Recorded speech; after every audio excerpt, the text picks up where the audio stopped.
नमस्कार, मी भाऊ तोरसेकर. तुम्ही बघत आहात प्रतिपक्ष. मित्रांनो, आजच्या विषयाचं शीर्षक आहे उंबरातले किडे मकोडे.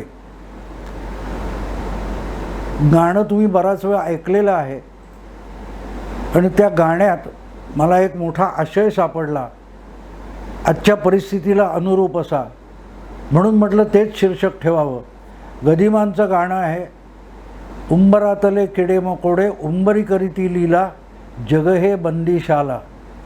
जगाच्या पाठीवर या चित्रपटातलं हे गाणं आहे. खूप वर्ष मी बालपणापासून ऐकत आलो, पण त्या ओळी मला ती पर्टिक्युलर ओळ आहे, उंबरातले किडे मकोडे उंबरी करीती लीला. लीला याचा अर्थ काहीतरी महान काम करणारे. आपण म्हणतो ना, रामलीला, अमुक लीला, तमुक लीला, म्हणजे काहीतरी वेगळं करणारे त्याला लीला म्हणतात. काहीतरी चमत्कार केला, पराक्रम केला, त्याला लीला हा शब्द वापरतात. आणि गदिमांनी काय वापरले बघा, उंबरातले किडे मकोडे. उंबराचं फळ एवढूसं असतं, लिंबापेक्षा लिंबाच्या आकाराचं छोटं मोठं असतं. त्याच्या आत हे किडे मकोडे बंदिस्त झालेले असतात. कारण जेव्हा ती फलधारणा होत असते त्या काळात तो जो जीव असतो तो तिथे अंडी टाकून जातो आणि जेव्हा फलधारणा होते त्याच्या आतमध्ये हे किडे अडकून पडतात आणि त्यांची वाढ होते. आणि ते जे काय त्या उंबरात करत असतात ते त्यांना पराक्रम वाटत असतो, पण त्यांचं जग किती मर्यादित असतं बघा मित्रांनो. लिंबा एवढ्या आकाराची वस्तू आहे ती, फळ आहे ती, आणि त्याच्यात जे काय आतमध्ये बिया असतील, अमुक तमुक, ते खाऊन जगणारे ते इतके सूक्ष्म जीव. आणि त्यांची लीला म्हणजे काय, त्यांचा पराक्रम म्हणजे काय. पण त्यांनीही स्वतःला आपण फार पराक्रमी, विक्रमी, चमत्कारी आहोत असं मानावं, पण प्रत्यक्षात ते किती क्षुल्लक असतात हे वर्णन गदिमांनी या एका ओळीत केलं आहे. उंबरातले किडे मकोडे उंबरी करीती लीला. उंबरातला त्यांचा पराक्रम आहे. हे मला का आठवलं मित्रांनो, गेले 2 दिवस पर्टिक्युलरली जे काही माध्यमांमध्ये प्रचंड चक्रीवादळ आलेलं आहे. कोणाची व्ह्युअरशिप किती, कोणाची TRP किती, कोणी TRPसाठी काय लबाड्या कसरती केल्या, भानगडी केल्या, त्याचा इतका जाहीरपणे उहापोह चाललेला आहे. आणि त्याला जणू राष्ट्रीय न्यूज बनवलं गेलेलं आहे, नॅशनल न्यूज. पण जे लोक बोलतात हे लोक सगळे मी कुठलाही चॅनल त्याच्यात बाजूला करत नाही. हे जे वृत्तवाहिन्या आहेत, न्यूज चॅनेल आहेत, यांची एकूण TRP किती आहे भारतामध्ये? जे काय 800, 900, 1000 एकूण लहान मोठे चॅनेल्स आहेत, त्यामध्ये वृत्तवाहिन्या किती? प्रत्येक प्रादेशिक भाषेमध्ये वाहिन्या झालेल्या आहेत. हिंदीमध्ये जवळजवळ 30-40 वाहिन्या आहेत आणि इंग्रजीमध्ये 5-7 वाहिन्या आहेत आणि बाकीच्या आर्थिक काही असतील. तर साधारणतः आपण इंग्लिश न्यूज म्हणतो, बातम्या फक्त, अशी 8,000 काही ती चॅनेल असतील.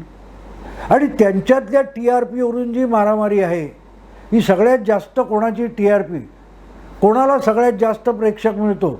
आणि दर गुरुवारी त्याचा मटका फुटतो, आकडा बाहेर येतो की या आठवड्यात कोणाला किती टक्के प्रेक्षक मिळाला.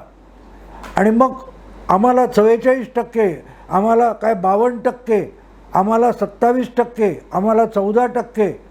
आणि तरीही आम्ही एक नंबरचे कसे? ते एकाला 16% आहे, 18% आहे आणि दुसऱ्याला 14% आहे, तर तो म्हणतो की आम्ही सगळ्यात एक नंबर चॅनेल आहोत. 100 पैकी तुमच्या वाट्याला आलं किती? 18%, 100तले 18. आणि तरी एक नंबर हे सांगण्याची घाई किती आहे बघा. आपण काही मोठे पराक्रमी आहोत. किंवा अगदी रिपब्लिक घ्या किंवा आणखीन कुठचा घ्या, आमच्या चॅनेलला 44%. अरे कशातून 44%? हे कोणी सांगायचं? कशातून 44%? कुठेतरी त्याला हिशोब आहे. मार्क ट्वेन जे म्हणतो की एक साधं खोटं असतं, एक धडधडीत खोटं असतं, पण त्यापेक्षा डेंजरस आणि भयानक खोटं काय असेल तर ते आकडेवारी. आणि हा सगळा आकडेवारीचा खेळ आहे मित्रांनो, आकडेवारीचा खेळ आहे. देशामध्ये साधारणतः 80 ते 90 कोटी लोकांपर्यंत टी व्हीचे चॅनेल जाऊन पोहोचतात. त्यापैकी किती लोक न्यूज चॅनेल बघतात, बातम्यांच्या काय ते वाहिन्या बघतात, ते पर्सेंटेज तुम्ही काढायला गेलात तर 10-15% अधिक असणार नाही. सगळ्या भाषांमधल्या वृत्तवाहिन्या एकत्र केल्या तर त्यांना एकूण टी व्हीचा जो प्रेक्षक आहे त्यातला 10-12% सुद्धा मिळतो की नाही मला शंका आहे. कारण नॉर्मली लोकांची गर्दी ह्या वेगवेगळ्या मनोरंजनाच्या वाहिन्या असतात, त्याच्यावरच्या सास बहू असेल किंवा खतरनाक क्राईम शो असतील किंवा कुठले खतरनाक खेळ असतील, विनोदी शो असतील, कॉमेडी शो असतील, याला जास्त TRP मिळते. वृत्तवाहिन्यांना तुलनेने कमी मिळते. पण दिवसभर तेच चराट लागलेलं असतं आणि मग शेवटी म्हणतात की आम्ही 1 नंबर आहोत. एकूण जे टी व्ही बघणारे आहेत त्यामध्ये 15%, आपण असं धरू फार तर 15%, अगदी 20% धरा, 100%पैकी 20% लोक बातम्या बघतात सगळ्या भाषेतल्या. त्याच्यात इंग्लिश किती बघतात, हिंदी किती बघतात, प्रादेशिक मराठी किती बघतात, कन्नडी किती बघतात, तमिळ किती बघतात, असं जर काढायला गेलो आपण तर जे काही 20% लोक एकूण टी व्ही बघणाऱ्यातले 20% लोक बातम्या बघत असतील तर त्यातला 1 किंवा 2% लोक फार तर इंग्रजी बघत असतील. आणि त्या 2%मध्ये ही सगळी स्पर्धा चालू आहे.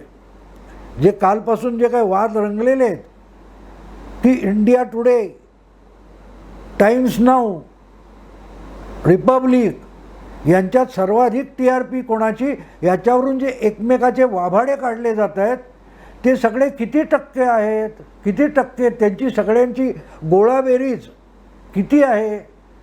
100% लोक टी व्ही बघतात त्यापैकी 1 ते 1.5, फार तर 2% लोक उंबरातले किडे मकोडे.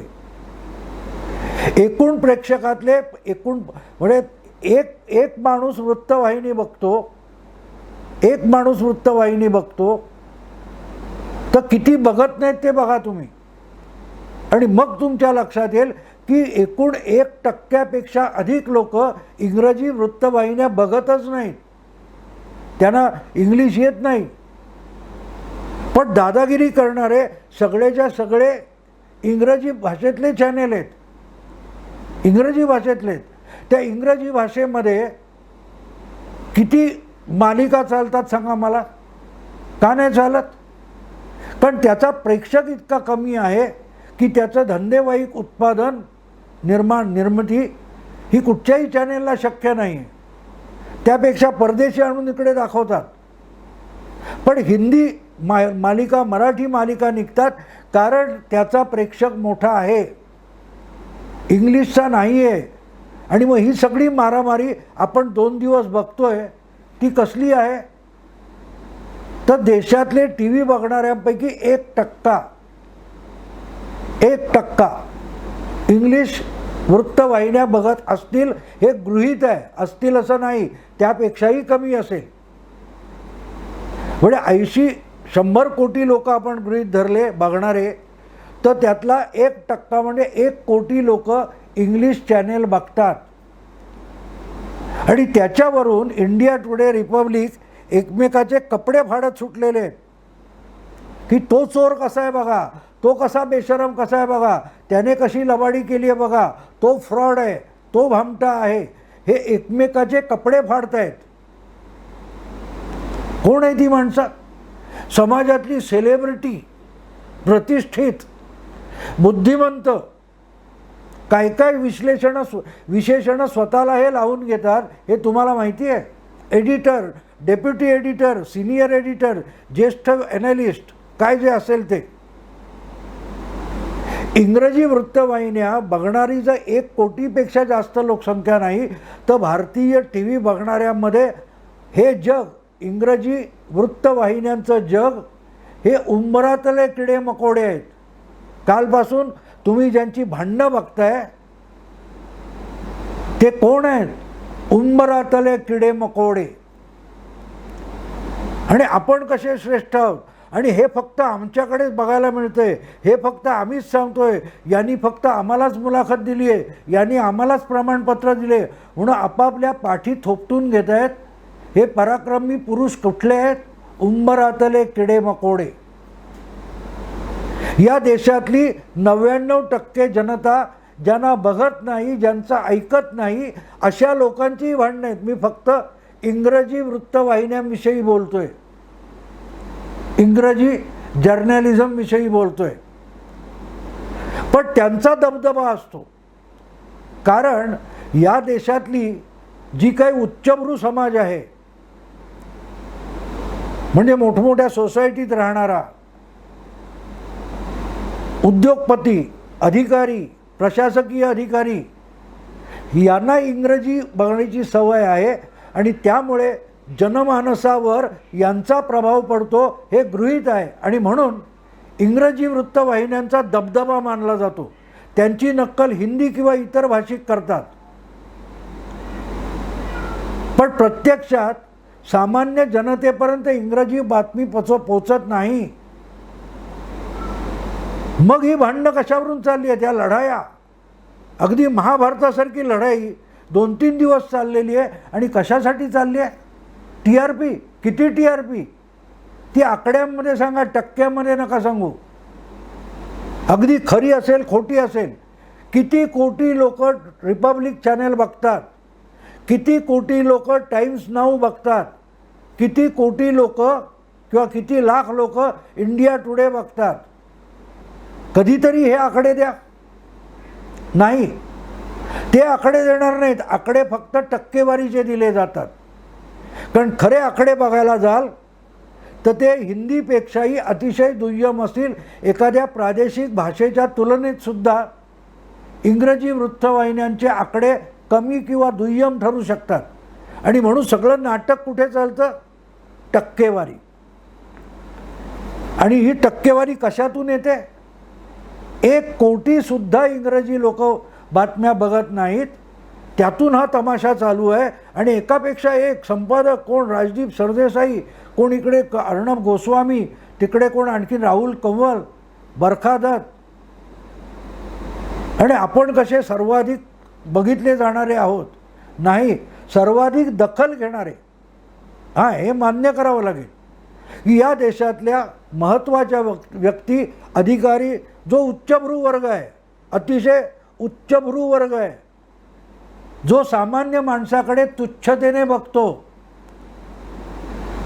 ज्याला इंग्रजी येत नाही त्याच्याकडे तुच्छतेने बघणारा हा जो उच्चभ्रू वर्ग आहे, तेवढ्यापुरतं ह्या इंग्रजी वाहिन्यांचं, वृत्तवाहिन्यांचं जग मर्यादित आहे. आणि त्याच्यावर यांची दादागिरी चालते. आता त्यांची नक्कल बाकीच्या भाषेत केली जाते म्हणून यांची दादागिरी चालते. पण वास्तविक यांचं जग किती क्षुल्लक आहे बघा. आणि प्रत्येक वेळेला यांनी व्यक्त केलेले राजकीय भाकितं, सामाजिक भाकितं, बातम्या सगळ्याच्या सगळ्या खोट्या पडताना तुम्हाला दिसतील. नरेंद्र मोदी हे यांचं जिवंत उदाहरण आहे की 2013 ते 14 आणि 2018 ते 19 या काळामध्ये या लोकांनी नरेंद्र मोदी कसं अपयशी होणार आहे हे आकडेवारीनिशी ही मंडळी दाखवत होती. हे सगळे एकापेक्षा एक महान पत्रकार इंग्रजीमधले, मग ते वर्तमानपत्रातले असोत किंवा वाहिन्यांवरचे असोत, हे छाती ठोक सांगत होते की नरेंद्र मोदींना बहुमत मिळणार नाही, 14 असो किंवा 19 असो. मग दोन्ही वेळेला नरेंद्र मोदी आणि भाजप इतकं प्रचंड आणि स्पष्ट बहुमत घेऊन निवडून का आले? याचं कारण सामान्य जनता, सामान्य भारत, सामान्य नागरिक हा त्या उंबराच्या बाहेरच्या जगात आहे. हे उंबरात, त्या उंबराच्या आत बसून ज्या लीला करतात आणि आपले आकडे काढतात ते आपल्या तोंडावर फेकतात, म्हणून ते खरे नसतात. त्यांची सगळी भाकितं त्यांच्या सगळ्या थिअरीज चुकीच्या ठरतात, कारण त्यांना उंबराबाहेरचं जगच माहिती नाही आहे. इंग्रजी समजणाऱ्या आणि इंग्रजी बघणाऱ्या 1-1.5 कोटी लोकांच्या पलीकडे यांचं जग नाही आहे. पण भाषा कशी असते, आम्ही करतो त्या लीला, आम्ही करतो त्या महान लीला आहेत, तो महान पराक्रम आहे, आमचा पराक्रम जगदविख्यात आहे असा आव आणला जातो. पण प्रत्यक्षात यांचं जग ते आतल्या आत फुग्यामध्ये कुठेतरी बंदिस्त झालेलं आहे आणि बाहेरच्या जनतेशी यांचा संपूर्ण संपर्क तुटलेला आहे. जनमानसात काय चाललं आहे भले त्यांनी सांगो, India wants to know, nation wants to know, हे जे शब्द वापरले जातात यांना नेशन माहिती असतं का? नाही. इंडिया इज वॉचिंग, कुठचा इंडिया, कुठचा इंडिया वॉच करतो यांना, कुठचा इंडिया वॉच करत नाही, बघत नाही. आणि म्हणून हे खोटे आकडे दाखवावे लागतात, त्याच्यावरून मारामारी करावी लागते. कारण यांचं जग हे उंबरातलं आहे. उंबराबाहेरच्या भारतीय जनतेशी, भारतीय जनजीवनाशी यांचा काडी मात्र संपर्क राहिलेला नाही. आणि त्यामुळे जनमानसात काय चाललंय, जनमानसात काय चाललं होतं हे तपास करून सुद्धा यांना कळलं नाही. आत्ता आकडेवारीवरून मारामाऱ्या चालू आहेत. मग निवडणुकीच्या काळात मतचाचण्या होतात, त्यातल्या आकडेवारीचं काय करणार? परमवीर सिंग जे आहेत मुंबईचे पोलीस आयुक्त, त्यांनी जरा त्याचाही खुलासा करावा. ते जर हे आकडे शोधून त्याच्यावर खटले भरायला निघालेत तर मग याच मुंबईत बसून अनेक मार्केटिंगच्या कंपन्या ह्या निवडणुकीच्या पूर्वी वेगवेगळ्या मतचाचण्या घेत असतात. त्या मतचाचण्या वर्तमानपत्रातून आणि चॅनेलवरून दाखवल्या जातात. त्या कधी आणि किती खऱ्या ठरल्यात? जे आकडे आपल्यासमोर मांडले जातात त्याच्यातले 90% आकडे निकाल लागल्यानंतर चुकीचे ठरतात. त्याचा कधी तपास केलाय पोलिसांनी? आज जे परमवीर सिंग निघाले आहेत त्या परमवीर सिंगांनी एक गोष्ट लक्षात घ्यावी की यातल्या बऱ्याचशा काय त्या सर्वे करणाऱ्या कंपन्या ह्या मुंबईतच आहेत आणि ते देशभर काय काय केलं म्हणून सांगतात, ताबडतोबीने सर्वे घेतात.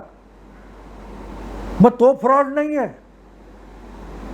कुठच्या तरी त्या BARCच्या बॅरोमीटर तपासून आकडे काढले आणि त्या आकड्यात बनवाबनवी आहे म्हणून मुंबईच्या पोलीस आयुक्तांना चिंता असेल तर मग देशाच्या निवडणुकीवर परिणाम करणारे जे आकडे दाखवले जातात त्याचा तपास कधी घेणार? त्यातले फ्रॉड कधी शोधणार?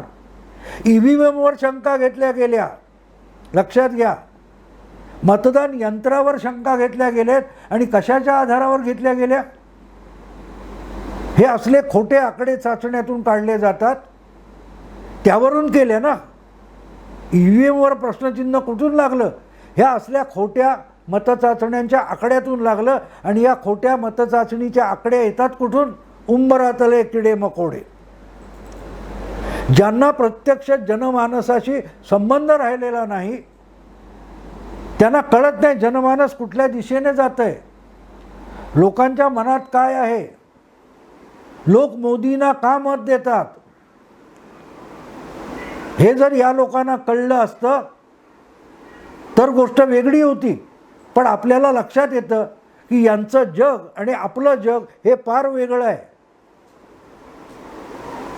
हे कल्पनेतल्या जगात जगतात, आयडिया ऑफ इंडिया, त्यालाच उंबरातले किडे मकोडे म्हणतात. 1% देखील नमुना तुमच्याकडे नाही आहे आणि असले सर्वे घेतात. ते तरी काय असतं? ते दिशाभूल करायला वापरले जातात आणि अशा वेगवेगळ्या माध्यमांमधून किती फ्रॉड चालतात. मला आज आनंद एवढ्यासाठी आहे की कालपर्यंत आविष्कार स्वातंत्र्य, पत्रकारिता म्हणून जे अभिमानाने मिरवत होते ते आता एकमेकांचे कपडे फाडतायत, एकमेकांना बदमाश म्हणतायत. मला हे फार आवडलं, कारण मी गेली 25 वर्ष ह्या सगळ्या तथाकथित नावाजलेले संपादक, पत्रकार, ज्येष्ठ विश्लेषक ह्या सगळ्यांना बदमाश म्हणत आलेलो आहे, लिहित आलेलो आहे. आणि म्हणून मुख्य प्रवाहातील माध्यमं, मेनस्ट्रीम मीडियातून भाऊ तोरसेकर कायम बहिष्कृत राहिला. आज माध्यमांचं लोकशाहीकरण झालेलं आहे. मी यूट्यूबवर येऊ शकतो, मी ब्लॉग लिहू शकतो, मला कुठल्या भांडवलदाराची गरज नाही आहे. मला पाहिजे ते मी या सोशल मीडियामधून, डिजिटल मीडियातून मांडू शकतो आणि मी लोकांपर्यंत पोहोचू शकतो. मित्रांनो, 2014 आणि 2019मध्ये मी एकटा पत्रकार असेन की ज्याने ठामपणे नरेंद्र मोदी बहुमत घेऊन येऊ शकतात म्हटलं होतं. कुठच्या वर्तमानपत्राने माझं एक खुळा माणूस आहे म्हणून छापलं. तेव्हाही आणि आताही 14 आणि 19मध्ये मी पुस्तक लिहिलेलं आहे, मोदीच का आणि पुन्हा मोदीच का. एका संपादकाला वाटलं हा कोण बेअक्कल माणूस असं लिहितो, त्याची हजामत करावी, त्यासाठी अग्रलेख लिहावा. हा अत्यंत बेअक्कल माणूस आहे भाऊ तोरसेकर, हा एवढे आकडे काढतो कुठून. पण त्यांचे आकडे चुकलेनी माझे बरोबर आले, कारण मी उंबरातला नाही आहे. माझं जग अख्ख्या भारतामध्ये पसरलेलं आहे, भारतीय जनजीवनामध्ये पसरलेलं आहे.